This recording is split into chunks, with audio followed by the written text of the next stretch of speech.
Alright, so I am Alexander Heine. This is going to be the level with gameplay. So, for starters, now we can basically run around. Obviously, we can still double jump and everything like that, but now when we press the E key, we have the wind attack ability. I wanted to add a mechanic to it. Unfortunately, the mechanic did not work with the build. I believe the rig or something like that was a major problem in that it wasn't the same, or it was basically out of date, which wouldn't allow it to compile. But if you can imagine it, it was basically just going to be a right-handed punch. But now we can go ahead and we can grab these coins. Didn't want to display a UI element. I wanted to kind of create the essence that the player is going to have to go around the entire thing and find them for themselves. If they go to the end too early, that allows the and don't have enough coins, that allows for the player to understand that there are more coins and more things to go find and go see. So that in turn displays the replayability of it.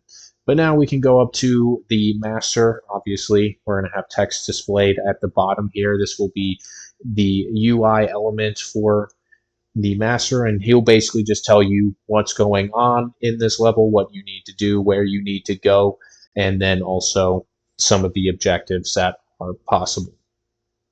As we run away, the UI leaves, and we can start running up over here. And we'll go ahead and we'll start down the main path. The other interesting thing, just because the wind attack ability has a collision volume attached to it, I can actually go up to it and press the E key and still collect them. So it's kind of like wind suction, if you will. So now we can have the player run all the way down here, have another coin to grab, and then we can go over here and grab this wind sphere ability. So now if I press the Q key, the wind sphere will pop up for about 3 seconds and then dissipate. So now it will actually block all of those, but if the player was hit too many times, the player will then respawn to the front. Now the coins are not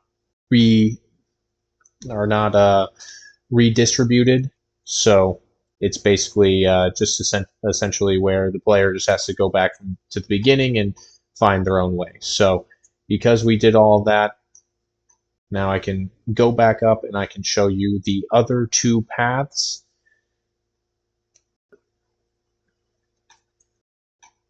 And with that, I'll go this way.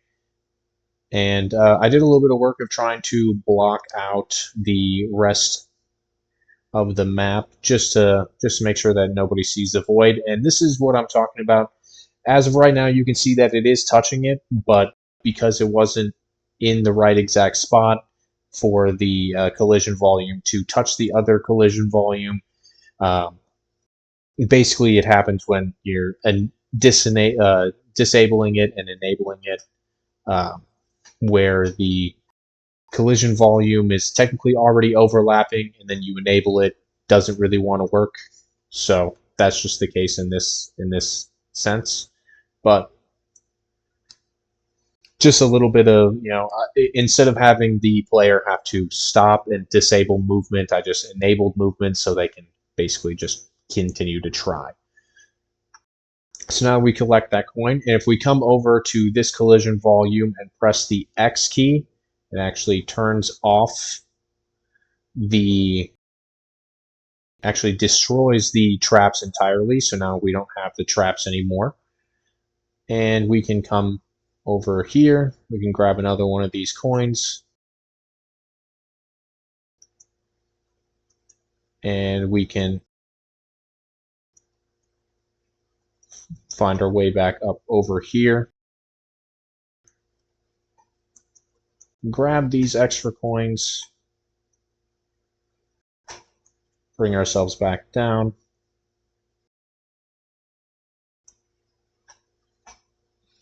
and then we can move to the main objective, which is going to be the door. So just like the other